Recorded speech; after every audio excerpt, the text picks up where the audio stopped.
Los Pumas squad for the Rugby Championship, folks, is out. It's actually been out for a couple of days, but it kind of went below the radar, sadly. But I've picked up on it at last. It's a big squad. It's almost like 50 guys. So it's pretty much a who's who of Argentinian rugby. But we'll go through the squad.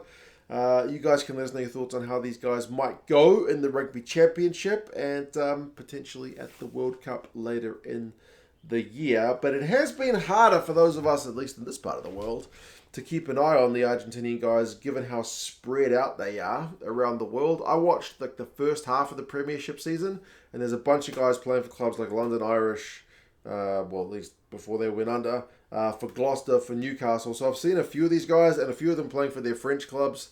I've seen them in the Champions Cup, but yeah, some of them I haven't seen play for ages, so I'll take your guys' insights onto the kind of form some of these guys are in. Hookers, you've got Bosch, Crevi, Montoya, Sacino, and Ruiz.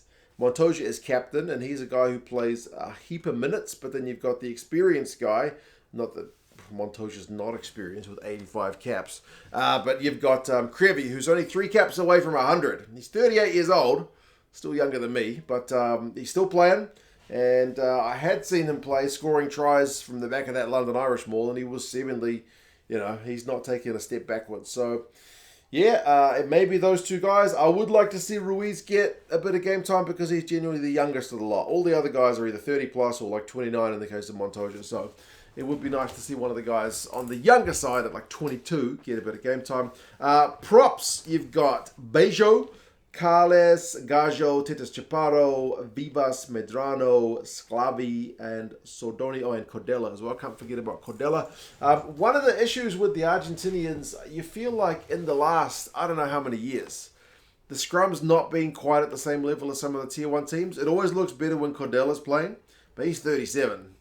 So you can't be relying on him, especially at a World Cup, to go back to back in all the games. They'll certainly need to manage his game time. Medrano in the Super Rugby, playing for the Force. I mean, he's certainly the easiest guy for me to keep an eye on being in Super Rugby, but gets penalised a lot. So, yeah, that's a little bit of a concern. But there's Sclavi for La Rochelle. I've seen him playing in the Champions Cup. He's a big guy, huge human. Don't know how many minutes he would be getting through on average, but yeah, scrum time's certainly going to need to be a big one. I am pleased to see Michael Vivas back because I feel like I saw him playing as a young man for the Jaguares. And he looked the business, but then, if I'm not mistaken, he's the one who got like a long-term injury and it seemed to kind of stunt his career development. But anyway, he's in the squad. And then Gajo is the excitement machine, loose head prop. Great around the park, great ball carrying, great offloading, and his scrummaging is getting better as well. So he is certainly one to look out for. Locks, you've got Alemano, Lavanini, Petty, Paulos, and potentially Crema, because he's a bit of a lock loose forward hybrid. But Crema's suspended for the entire Rugby Championship. He got I think his 3rd red card of the top 14 season. So yeah, he's not available. He's suspended for the entire thing. His discipline has gotten worse rather than better. Lavanini's one of the best locks in the world when his discipline's on song. So let's hope for his case that he's not seeing any cards. Petty, I don't think's played any rugby. He's one of the most athletic locks, or potentially loose forwards.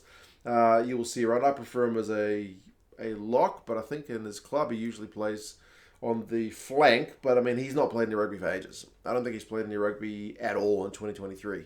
So I hope he's back and I hope he's fit. Alemano I did see earlier in the season playing for Gloucester, and he looked to be playing really well. Loosies is one of the areas Argentina and a number of teams in World Rugby are absolutely blessed with depth.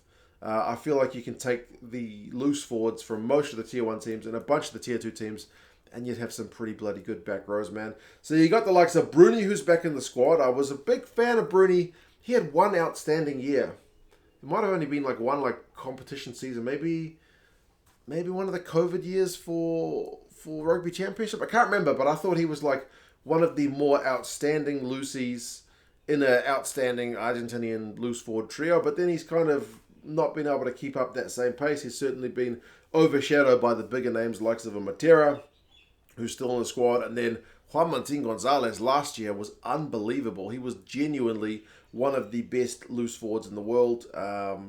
Just his athleticism was phenomenal, his skill set. So, We'll see if he can replicate that kind of form. Facundo Isa's there. He's a big ball carrier. Grondona's there. Rubiolo is one of the kind of less experienced guys. I think like 20 years old. Oviedo is back in the squad after getting capped a couple of years ago, but we've not seen him in the mix.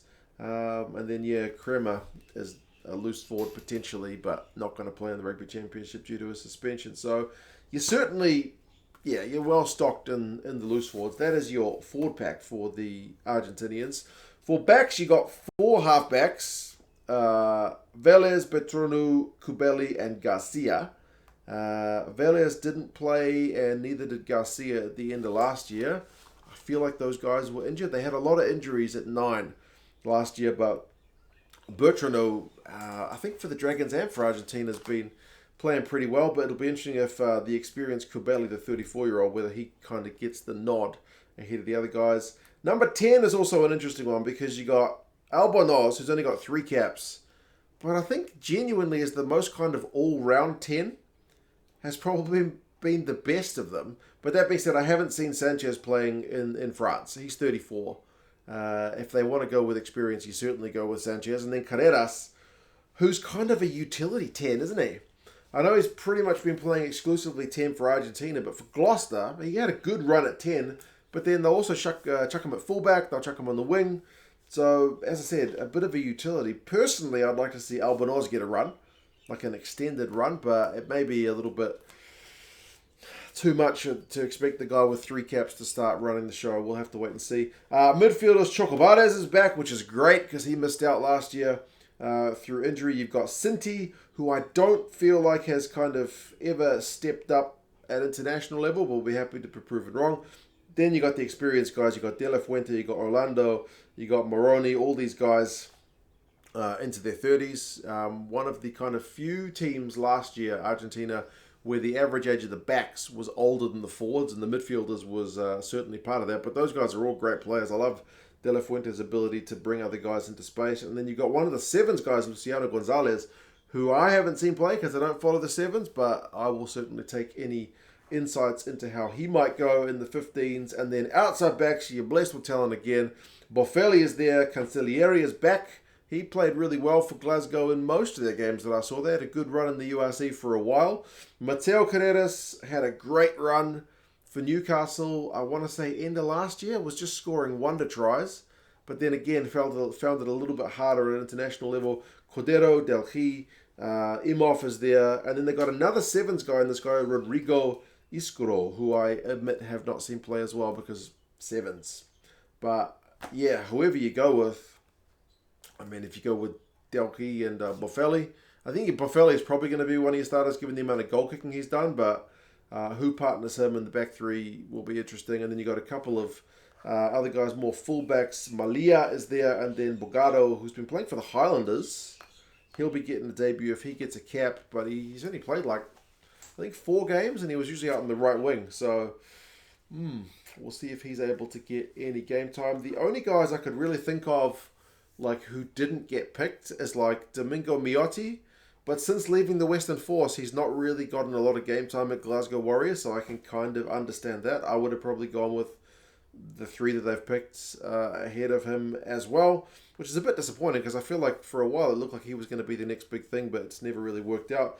Pierretto, the prop, Felipe Escura, the halfback, he's also missing, but yeah, like I said, it's a pretty big squad, so there's more guys in than out. But as we get closer to the World Cup, obviously some of these names will have to be trimmed down. But what do you guys reckon? How are these guys going to compete? If I'm not mistaken, it's the All Blacks at home and then away games against Australia and South Africa as part of the Rugby Championship, and then another game against South Africa outside of the Rugby Championship. So it's a tough run for them. But man, Argentina's a World Cup team, so at World Cup time, who knows how they might go. You guys let us know your thoughts, and yeah, I'll talk to you guys again soon. See you later.